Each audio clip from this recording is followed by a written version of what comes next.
Hello and Hello and welcome to our webinar, How to Bring Digital Content to the Forefront of Your District. I'm Heather Booth. I'm the audio section editor at Booklist. Before we begin, I'd like to go over some technical details. A link to today's slide presentation was included in the reminder email that you received from Zoom about an hour ago. To download it, please open that email, scroll to the bottom, and click on the link located there. You can also download the slides by copying the URL on this screen into your web browser. The audience is in listen-only mode, but we welcome any questions you may have. On the bottom of your screen is a toolbar with a section for Q&A. If you have a question or if you need technical assistance, simply click the Q&A and type your message into the box that appears. We will do our best to respond to all tech-related questions, and we'll pass along all other questions to today's panelists so they can follow up with you at the end or after the webinar. Last but not least, Booklist offers closed captioning on all webinars. To enable or disable captions on your screen, please look for and click the live transcript icon on the toolbar just mentioned. From there, you can select Show or Hide Subtitles from the menu that appears. If you choose to enable subtitles, you can adjust the size of the captions at any time by selecting Subtitle Settings. We have a wonderful program for you today, so let's begin by meeting today's presenters. Bill Bass is an award-winning educator and former English teacher who now serves as Innovation Coordinator for Instructional Technology, Information, Library Media, and Federal Programs in the Parkway School District in St. Louis, Missouri. As an international speaker, writer, professional developer, he focuses on systemic and sustainable integration of technology into classrooms at all grade levels. Bill has served as the president of the ISTE Board of Directors, and was named one of NSBA's 20 to Watch EdTech leaders. Quinn Sobieszczanski is an account manager at OverDrive who works with schools in the central region of the United States to implement digital offerings into their libraries and curriculum. She has been a member of the OverDrive Education team since May of 2020. She enjoys exercising, reading, and spending time by the lake. Thank you for joining us, Bill and Quinn. The floor is yours. Well, thank you so very much. I'm really excited to be here. As Heather said, my name is Bill Bass, and I am an innovation coordinator in the Parkway School District just outside of St. Louis, Missouri. You can see on the screen here my Twitter handle. I'm pretty easy to find online, but incidentally, I'm not the forensic psychologist that is in North Carolina. That is a different Bill Bass. Today, I am here to talk to you about how to bring digital content to the forefront of your district. So, as Heather said, I'm an innovation coordinator, and I'm going to talk about what that means in just a second. But I just want to let you know that, first of all, it is a totally made-up title. It is something that we put together a few years ago with the hope of bringing innovation into our school districts. And so, really, that's the biggest thing that I am responsible for, is bringing innovation and creating a culture, setting conditions for innovation to occur in my district. So if we want to go to the next slide, let me tell you a little bit about my district. So Parkway School District is a suburb of St. Louis, Missouri. We have 28 schools, 18 elementaries, 5 middle and 4 high schools, plus an alternative program. And in those schools, like I said, I'm a district administrator responsible for innovation in those schools. And one of the things that brings me great joy about being in this position was, first of all, I am a recovering high school English teacher. I taught high school English for about half of my career. And in that process, one of the things that is instilled in, I'm pretty sure every English teacher on the planet, is this love of literacy. And it's one of those things, it's who I am. And so I'm very fortunate that as an innovation coordinator, I have the ability to do lots of different things in the name of innovation. And one of those things includes leading our library media program. And so as a part of our library media program, we rely on our librarians, and I'm very fortunate. I have a librarian in every single one of my schools. They're all certified. And in that program, one of the things that we get to do is we get to really think about what does it mean to, or how does technology really change the way we think about literacy? And specifically when we are thinking about our students as readers, understanding and having the relationship around reading with our kids is really one of those very basic and primal things that we really, as educators, we have to pay attention to. It has to be something that we not just focus on, because we focus on reading in lots of ways. But with the library program, we get to think about it in terms of experience, and we get to think about it in terms of discovery. And so those things are so critical to the basic programming that we have in our library. So I'm also responsible, as you can see here, for instructional technology. And so that brings all those digital components in. And that's what I'm going to talk a lot about today. Our virtual learning program is also under my umbrella, as well as our federal program. So all of our title programs kind of live in my world. And we try to think about, again, how do we set those conditions for our teachers and our staff to be innovative and to allow our students to be innovative. So as we go on to the next slide, one of the biggest things that has influenced me in my work over time is I got involved in the National Council of Teachers of English early in my career. And you can see on the screen here that they put together a definition of literacy in a digital age. And I was fortunate enough to work on this particular definition and bring this. And you can see up at the top, that tiny URL will take you to this definition, and you can kind of peruse it on your own. But there's one piece that I want to share with you that I think really kind of highlights and kind of sets the stage for our conversation today. And if you go ahead and click one more time here, what this is, this phrase is a part of the definition. And it says, as society and technology change, so does literacy. And when we think about, like, if you actually think about that, as society and technology change, that means that literacy changes as well. What it means to be literate changes over time. And so I want to, as we move on to the next slide, Quinn, I'm gonna ask you a question.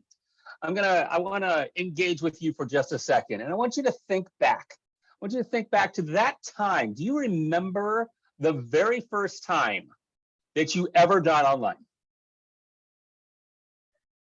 If I'm remembering correctly, I do remember I would say either in kindergarten probably, or first grade in computer science class in my grade school in my hometown probably. Great. So kindergarten or first grade. So first of all, let me just say this, that this illustrates the difference in our ages, because I'm about to age myself dramatically based on your conversation, what you just said. So, like when you were in kindergarten, you had a computer science class. Yeah. And so what did you learn in that computer science class? I would say it was mostly like typing. So we just focused mostly on learning the keys, learning the keyboard, very basic, like logging in and out of the computer, pretty basic stuff there. But I would say that was probably what we focused on. Perfect. So I'm going to just say that's cute, because I learned keyboarding in high school on a regular typewriter that I had to use whiteout with.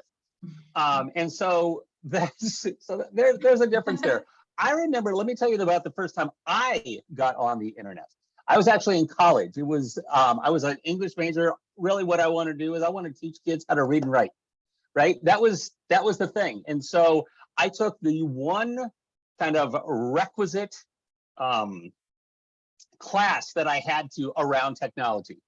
And so in that class, they got us on, and imagine, if you will, a CRT monitor, like an old television that had green text on a black background. There were no pictures. There was nothing of that sort. And my introduction to the internet was getting in. They put us in a chat room, and I didn't know what a chat room was. I was like, oh, cool. I'm talking with somebody inside this room. And I was pretty sure, like it was somebody just across the room or in another lab on campus. And lo and behold, I figured out that pretty soon we started talking about sports and things like that. We started talking about football because there was a football game coming that weekend. Well, football game in Europe is different than football in America. And so when I was, and I was a soccer player, and so I, like I knew that, but when we were talking about the upcoming football game, it was very clear that there was this disconnect.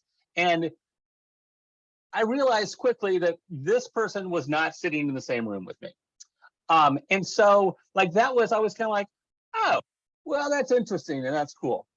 And so when we think about that, when you think back, and I would encourage those of you who are in the in this webinar with us today, whether it's today or whether you're watching later, like think about that. Think about that first time, and then think about the experiences you have now. And if we can go to the next slide, we know that shift happens, right? We are in a time where we have shifted our thinking around the role of technology in our lives, and especially when we think about that with our kids. So I have 18-year-old twins, and everybody should totally feel sorry for me because I have twins, but it's great now. It was not great their first 2 years of life. I have no nostalgia for infancy, but they, like watching them grow up over time, I saw the shift happen in their lives. I saw them, when they were 2, and I provided them with a computer, and they were able to connect with my parents who didn't live in the same town as us over Skype. Remember Skype? Remember doing Skype, right? Everybody had a Skype thing. You had to think about that differently than we do now. And so oftentimes we think about literacy in much the same way that we once did. And we think about access in the same way we once did. So let's go on to the next slide, because this is the reaction that some people have when they think about that. Is, are we not teaching our kids appropriately? Are we not doing the things that we need to do in order to support our kids for their future? Because, and I talk to teachers about this all the time, we're not teaching kids, librarians, you're not teaching kids, you're not providing kids the learning experiences so that they can perform in front of you. We're providing them with the learning experiences so when they move outside of the classroom, when they leave your room, when they walk out that door, that then they're prepared for that as well. And so, yes, it's about education, but it's about education in the service of their future lives. And so what that means is we have to ask ourselves a question. If you move on to the next slide, this is the question we have to ask. What does it mean to be literate in the digital age? What does it mean when we have these shifts happening, and either as adults we ignore them, or as adults we don't value them, or as adults we don't provide our students with the experiences and our kids with the experiences that they are going to need in order to be literate in the digital age? And so for any librarian who might be watching this, and any teacher who is committed to literacy, this is the question that I would encourage you to ask yourselves. What does it mean to be literate in the digital age? And then beyond that, what do I need to do to prepare my students to be literate in the digital age? And so I'm going to talk about a few things that are going to potentially help with that. So if we can move on to the next slide. This is also from that NCTE document that I just shared. And and there's a few bullet points that I just want to quickly share with you. So active, successful participants in a global society must be able to do a few things. And the first one is consume, curate, and create actively across contexts. Okay, so that means we talk about in education, we want our kids to consume less and create more. Totally true, except that we can't do everything that they consume or influences something that they're going to create. And so we can't separate this idea of consumption and creation. And so we have to be able to, when we think about what does it mean to be literate in the digital age, this is one of the things that it means to be literate in the digital age. The second thing that I want to share with you is that those who are literate in the digital age are able to examine the rights, responsibilities, and ethical implications of use and creation of information. So all of the information, we have so much information available to us, right? And so we have to help our students become self-reliant in being able to examine those rights and responsibilities, and especially the ethical implications, because there's so much information.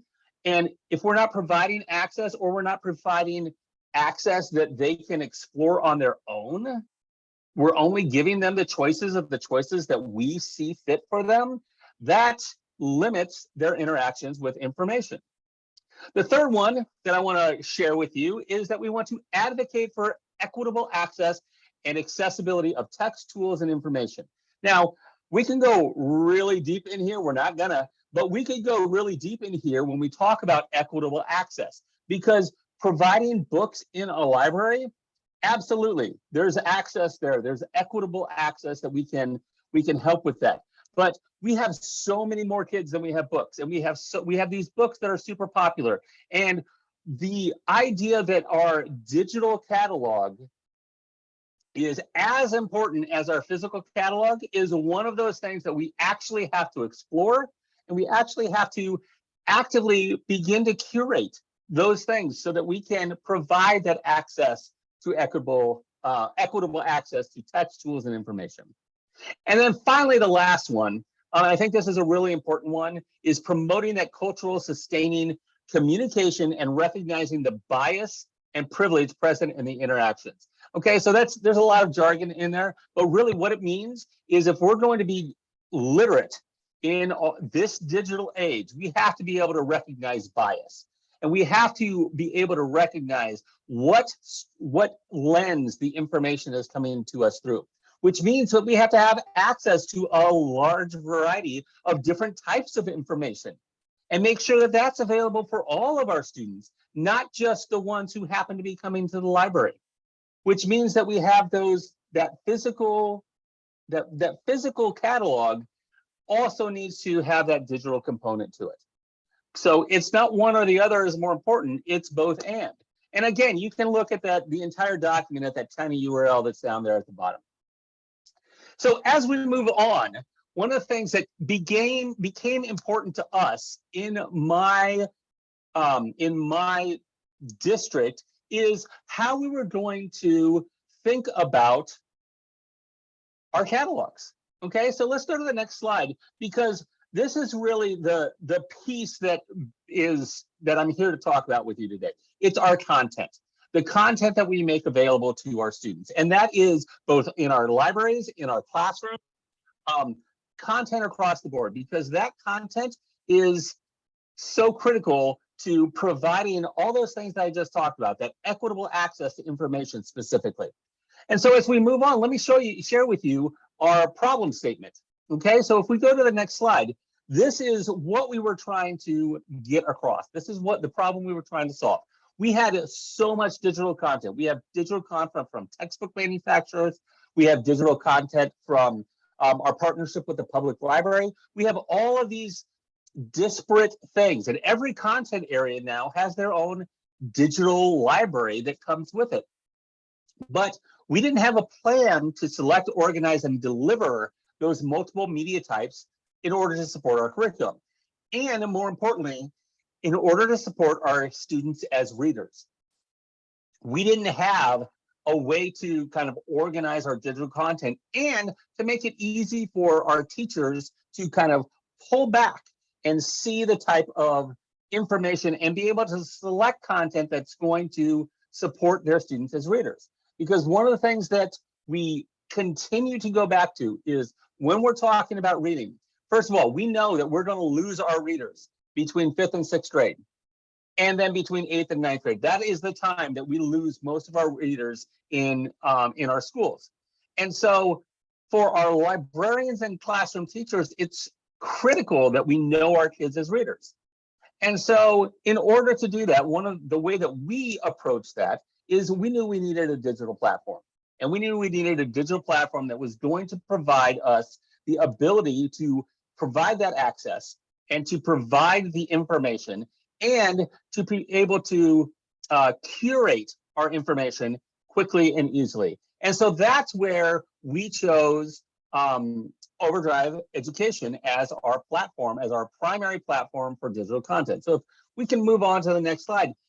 OverDrive became for a couple reasons, and I want to share with you quickly those couple reasons, and then we'll move into the tools that are available inside of OverDrive. So first of all, one of the biggest things is our public library and our district created a partnership, and it's probably been about 9 years now that we've created this partnership in order to give all of our students in Parkway access to their digital library and provide them with library cards.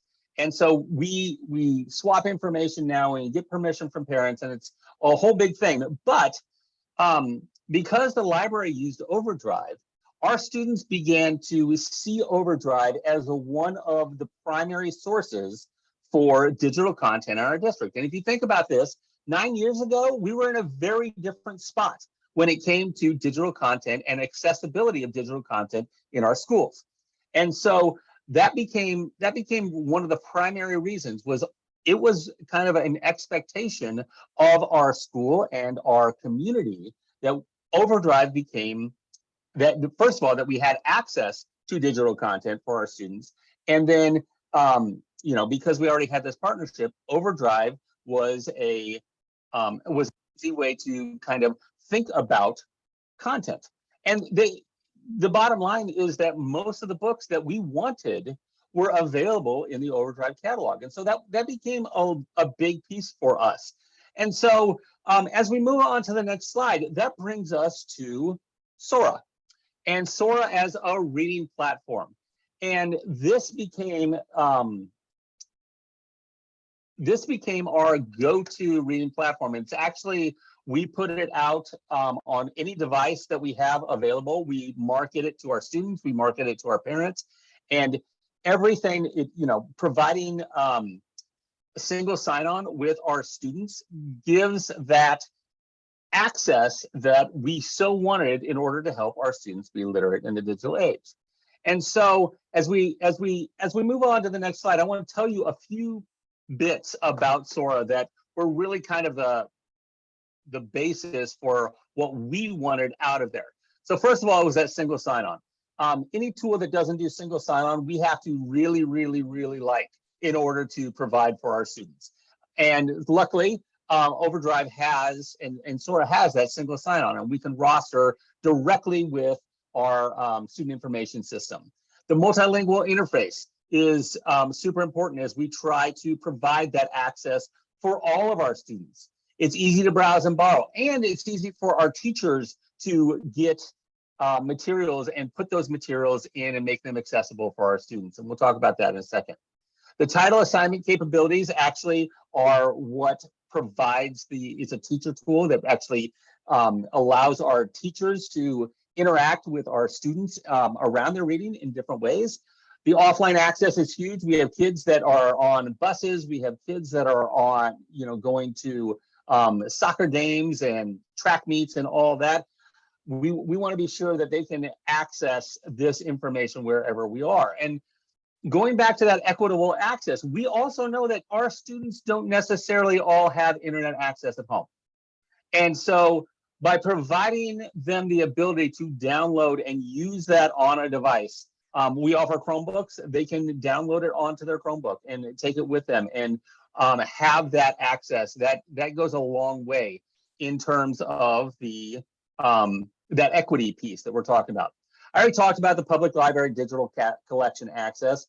And then finally, looking at that student reading data and being able to, as the teacher and as a district, know what our kids are reading, why they're reading those, and be able to, you know, again, know them better as readers. That is really the key to it. And so before I move on, I just want to give, I mean, Quinn, you're here. I want to give you an opportunity. Is there anything in this list that you want to expand on, or maybe that I missed that you'd like to talk more about? Well, you touched on a lot, Bill, so I appreciate it. You really hit a lot with, you know, being our partner for as long as you guys have. I know that you guys utilize Sora in such a great way, sharing it, like, again, with the community, with your parents, with your students, and all of that. I thought, you know, that was great. You touched on that. Awesome. I think we're getting to it a little bit later in the presentation, but with the ability to here, you can really customize this collection with how you want it to look. So like Bill said earlier, he has many schools in the district. So with our collection at Sora, you're able to customize that for specifically your elementary students, your middle school students, your high school students. So you can really make that wide range for everyone, but you can also have things for like title assignments for specific use for specific students. We also have some really awesome features for like virtual book bins and providing groups of books to specific students. So there's a lot of capabilities within Sora that you're able to share content, not with just the entire district, but the ability to share it maybe with just one school, just one classroom, or even just one student. So that's one piece that I would say I want to add, but you did touch a lot on everything else feature-wise in Sora. So thanks, Bill. Perfect. Well, thanks. And actually I'm gonna talk a little bit more about those things that you were just mentioning when it comes to the individual as opposed to the group, as opposed to the entire district, because that's a big piece of being able to manage all of the content. There's lots of content. You guys, OverDrive has a ton of stuff available, and we have a ton of stuff that we get from you, and so we have to be able to manage that as well. So if we go on to the next slide, let's talk about the and actually go on to a few more, because I already talked about all these things as we were going. So I got ahead of myself, it seems. This is what I want to talk about. And so really what we have here is we have class sets and title assignments. And these are I don't know how new they are, but they're new to us. We haven't delved deep into these for many, many years like we have OverDrive. But first of all, let's talk about class sets. And one of the things that are, in order for us to make the leap just from seeing OverDrive as a library tool and make that leap into the classroom tool, we really started looking at both of these pieces, class sets and title assignments. And so first of all, class sets, what this really provides is if you want to do a book club with some of your students in a classroom, or if you want to you know that you're going to, everybody is going to be reading. I used to teach To Kill a Mockingbird. I taught it every year for many, many years to my 10th graders. If I wanted to do that, I would have to have a book for every kid. And so inside of Sora, one of the things that was challenging, at least for us initially, was, okay, so we're gonna actually buy the title To Kill a Mockingbird for every kid across all of our schools who are going to read it. No, we're not. We're just going to give them a physical book. Well, class sets help solve that for us, because what it basically did is we can rent that book for a reduced price for a period of time, for a period of a couple months, and we can assign that to a teacher, and we can then have the teacher assign that to the students. So as soon as they open up Sora, they have the ability to Kill a Mockingbird in front of them in that way. And so it's a class set, and you can do that in however many numbers you want. But the class set really provides that rental temporary access, so that, based on licensing that you might have with other books, they expire over time, and you're not going to need them the entire time. You're going to read To Kill a Mockingbird for 6 weeks. You have the ability to have that limited window where kids have access to it.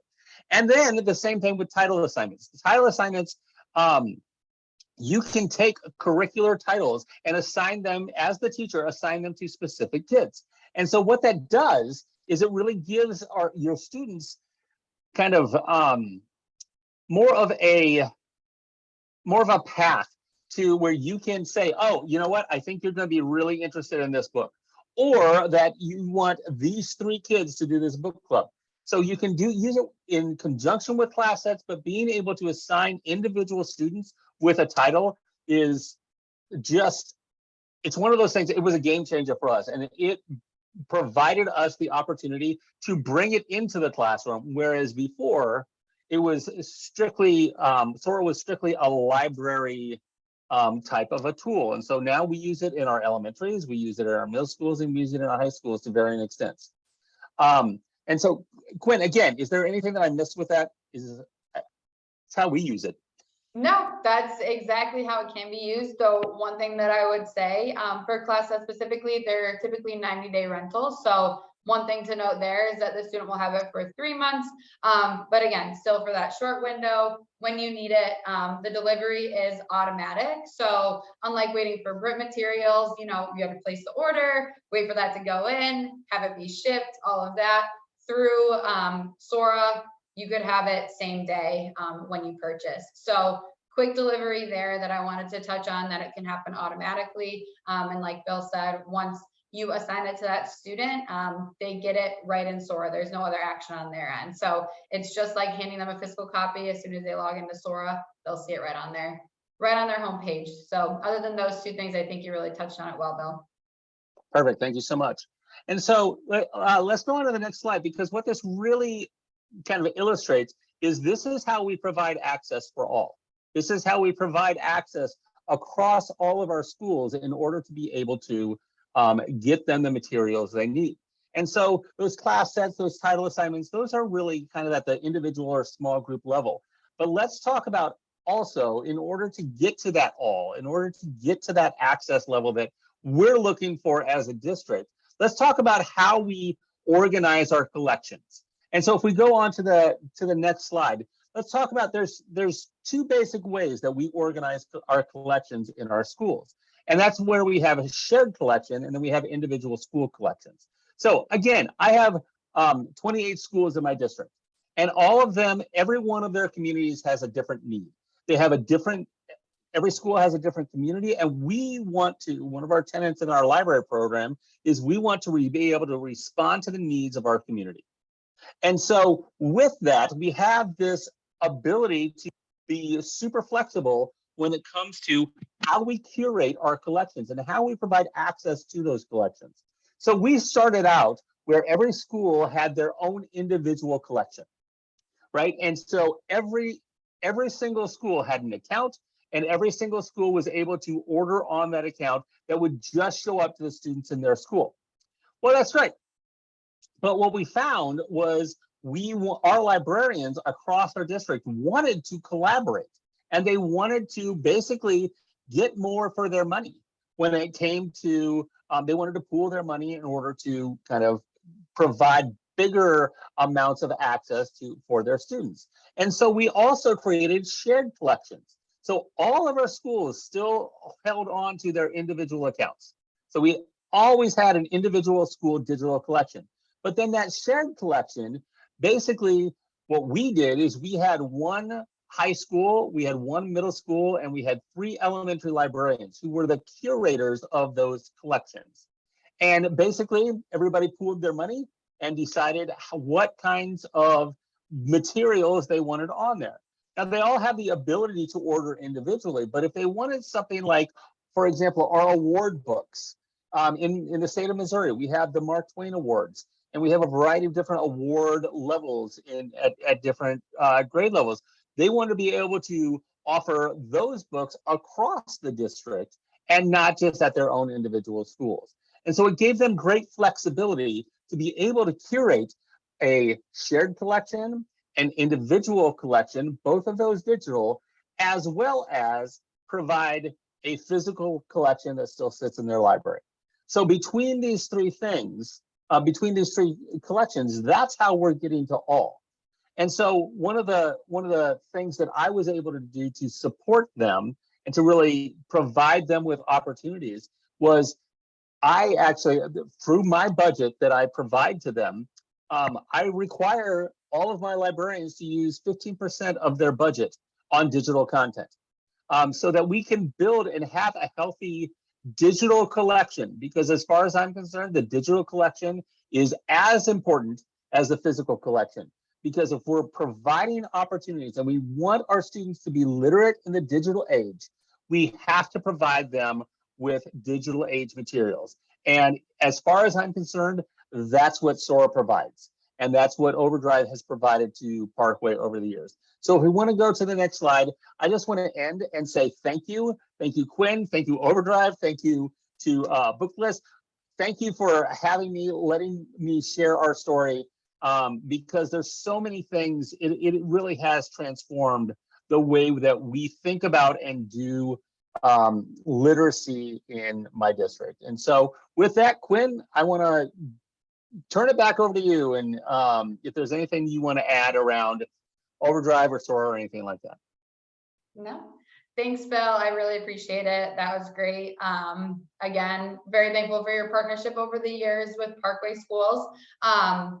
So if anyone has questions or would like to contact us about Sora, whether you are a current partner or not, you can, contact us through what's on the screen here. We're happy to answer any questions on how to get started or how to utilize Sora that you already have in your school or district, and happy to take those questions there. But thanks again, Bill. That was great. Thanks for having me. I don't know. I don't know if there are any questions that Let's see. came through. I think Heather, is there anything that we?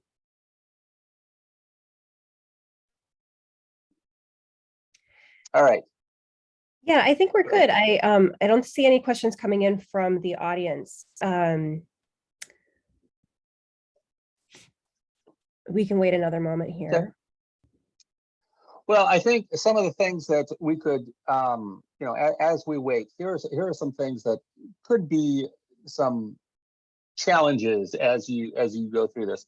First of all, there are always going to be, when you talk about moving to a digital space, there could be objections. There are plenty of people, myself included, like I like physical books. I like to open them. I like to, turn pages and things like that. But that doesn't mean that I don't read in digital spaces. And in fact, most of the reading that we do these days is in digital spaces. So are there objections? Sure. How do you get past those objections? That really depends. What we started doing was we have developed a document that is really about commitments that we provide to our students and to provide for our kids when it comes to the use of technology and the digital experiences that we want them to have. And so recognizing that we know that they're going to need to have the skills of digital reading over in their future, we actually try to provide that. And so let me just share a story really quick. We went to a digital textbook in our middle school in our sixth grade for our sixth grade social studies. And when we went to that digital textbook, we realized pretty quickly that first year of implementation that our students had never actually had intentional instruction around how to read in digital spaces, how to create oh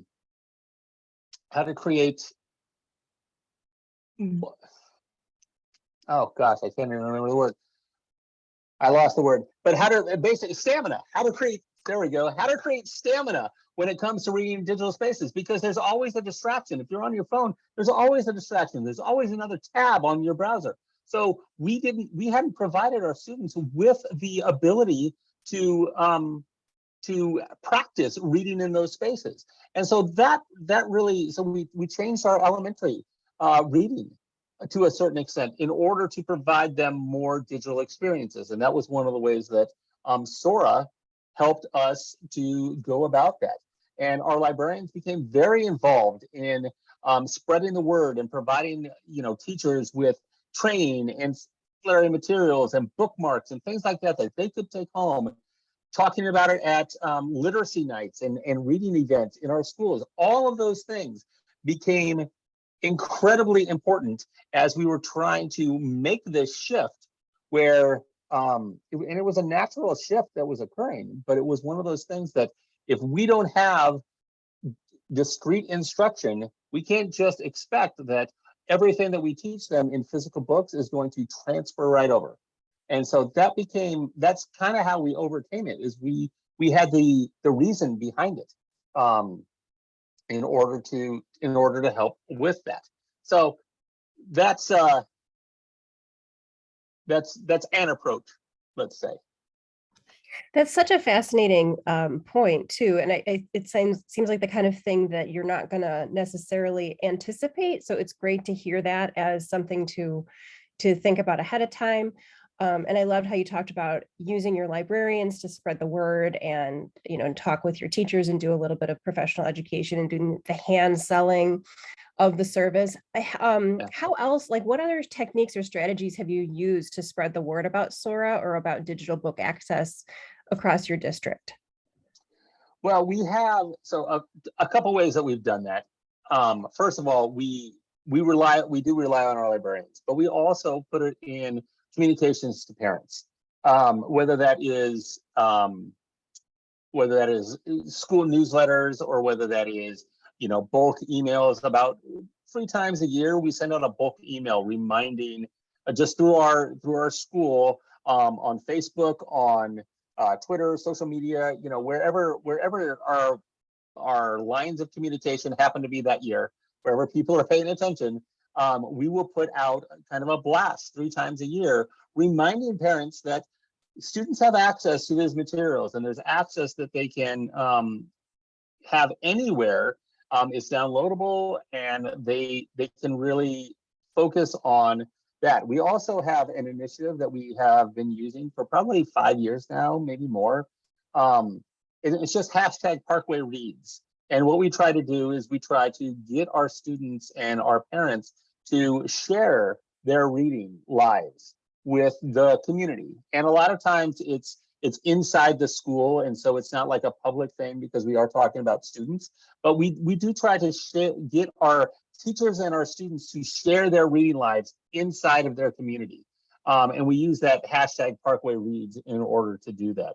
And I guess the final thing that I would say is our partnership with our library has gone a long way for us in terms of bringing awareness, because we'll bring those, we'll bring our libraries, our public librarians in to talk to our students, but we also will, if the public library is having an event, we have the kids, and so we will talk up those things, and in there all we ask them is to be sure that they are addressing our public-private or our public school, public library partnership, and talking about the access that they have through Sora in the events. And so that all those things have gone a long way in advocating for digital reading.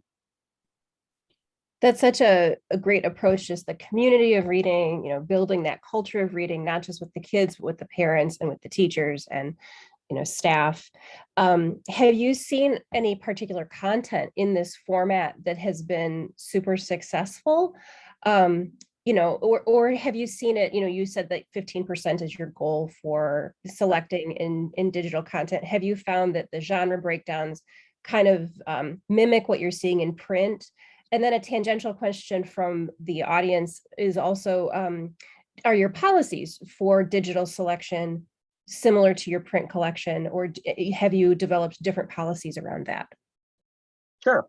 So I would say that remarkably, our digital collection is very similar to when we do an analysis, our digital collection and our physical collections are very similar, in so much that they, in terms of, like you were saying, genre between nonfiction and fiction, most of it, I would say, we are pretty fiction heavy when it comes to our digital content.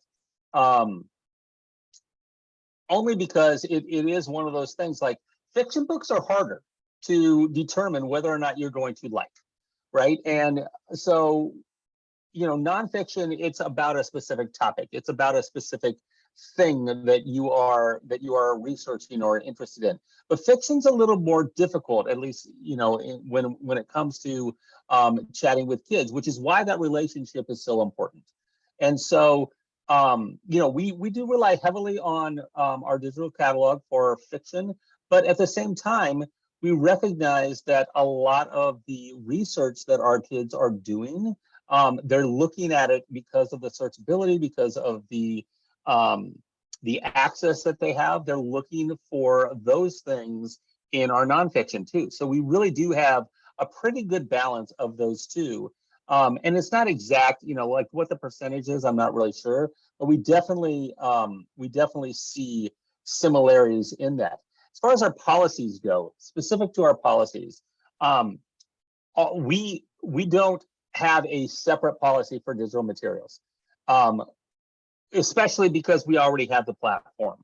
Now, if we were looking for a platform that, that was outside of OverDrive, we would look for things like, is it FERPA and COPPA?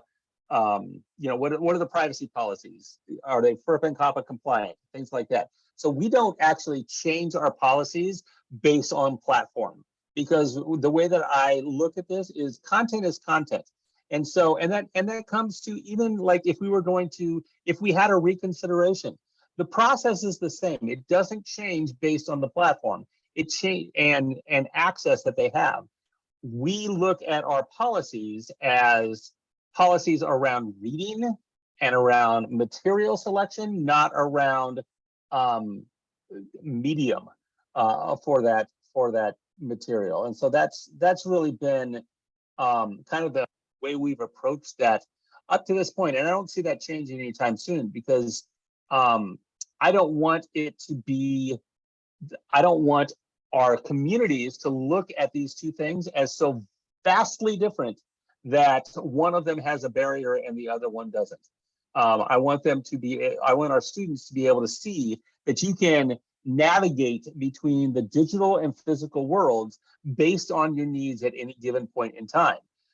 Again, getting to that point of what does it mean to be literate in the digital age, and that literacy has changed because of our technology and societal norms and approaches. Thank you so much. That's really useful. All right. I'm not seeing a whole lot of any more coming in from the audience. I'm wondering, have you had any great success stories in selling Sora? Not selling, obviously, but hand selling Sora. Any great stories that you want to share about interactions you've had with kids, or hand selling to teachers, getting people excited about digital reading? Yeah, totally. One of our middle schools is killing it. Like it's actually ridiculous. I don't actually understand how they have had such great adoption, because their adoption is has surpassed. So it's a middle school. It's about a third of the size of our high schools, some of our high schools, and it surpasses all of our high schools in its usage. And so I talked to this librarian just to ask her, like, what are you doing? And she was just like, here's the thing, like, I just point kids to it. I don't have to sell it. Our kids don't actually care. They want to have access to the story. They want to have access to the book. They want to have access to the information. It's not whether it's in a digital or physical format. There are kids that absolutely prefer the physical format. But for the most part, what she's finding is our kids don't actually care, because we have been, for the last 5 years or so, supporting them in their digital reading over time. And so what she has done is she's really, she points kids in the direction, she selects materials that are of high interest to them, and she works with teachers in order to incorporate those things into her classroom. So all of our, especially our English teachers, but even what she's done is she's branched out from English into our social studies classrooms and our science classrooms and our fine arts classrooms, and really tried to find materials that are going to tie in with the curriculum, and they're not going to be disparate from what's happening between the library and the classroom. So she really tries to make those connections in significant ways. And then one of our elementary schools, just very quickly, she incorporates, as she is talking about reading with kids, and she does read alouds and things like that, she will alternate between a physical and a digital book. And she will, some days she'll come in and she will read the book to the class, and she's going to hold it up and show them the pictures and things like that. In other days, she's going to come in and she's going to have it up on her display, and she's going to walk through and she's going to model for them throughout the day and throughout the year the different ways that you interact with text, and the different ways that you interact with not just text, but with pictures as well, and with with a video and materials and things like that. And so she does a really good job of modeling those things throughout the year and lets her students into both her physical and digital reading life. And that in and of itself, I think, is quite the success story, because it really is amazing to see her shift between those things and teach her kids how to shift between those things. So that's been huge. As an audiobook reader who goes back and forth between audio and print and digital, I definitely appreciate that. It is great to be able to move between those depending on what your need is. I think that's great for kids to learn that they can do that. And it's not just a skill that kids use, it's a skill that adults use as well. And they'll hopefully continue to use for the rest of their reading life. We have a question about the back end of things. So Quinn, I'm going to ask if you can jump in on this one. Can you talk a little bit about the student data that's available in Sora and maybe what you've seen in terms of how schools are using that to benefit, make the most out of the app, and also, any other nuts and bolts that you think are pertinent here? Yeah, for sure. So I know this whole time, Bill's been talking about Sora, digital library. We do have a back end of Sora called Marketplace, which is like our administrative side of Sora. So the experience in Sora for a teacher and a student and a librarian and a staff member is the exact same. The admin side of that all comes in on our Marketplace platform. So that is where you do all of your shopping, your purchasing, but you also are able to run the reports. Like Bill just said, one of his middle schools is killing it. He's able to go into Marketplace and run checkout reports for that specific middle school and see all of that data. So you're able to see reports based on your district. So you can run it by district wide and see all of those numbers there. You can run it by specific building. So like middle school, elementary, so on and so forth there. And we have a recent addition to Sora as of the last year, our student dashboard. We were able to create classes to gather student reading data by the individual student.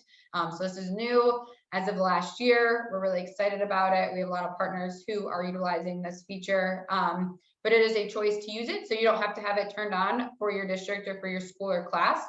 You're able to enable that again in Marketplace on the back end, and that will pull statistics like the books that were opened, the time read in Sora, their average reading session time, their number of active days, and so on and so forth. So you're able to create those classes for, like I said, those specific students, if you want to pull that reading data for them and gather that for the year. So that is a new addition that we're excited to have, and we have a lot of districts and schools utilizing that now that are happy about it. But that's how you could track student data. And like I said, everyone is able to track district or school data by, like I said, either building or the district as a whole, and they're able to see that data over time. So Bill's been with, Parkway Schools has been with us for many years. So Bill can go back to 2019 and pull those checkouts from that year to see a breakdown from per school or just as a district. So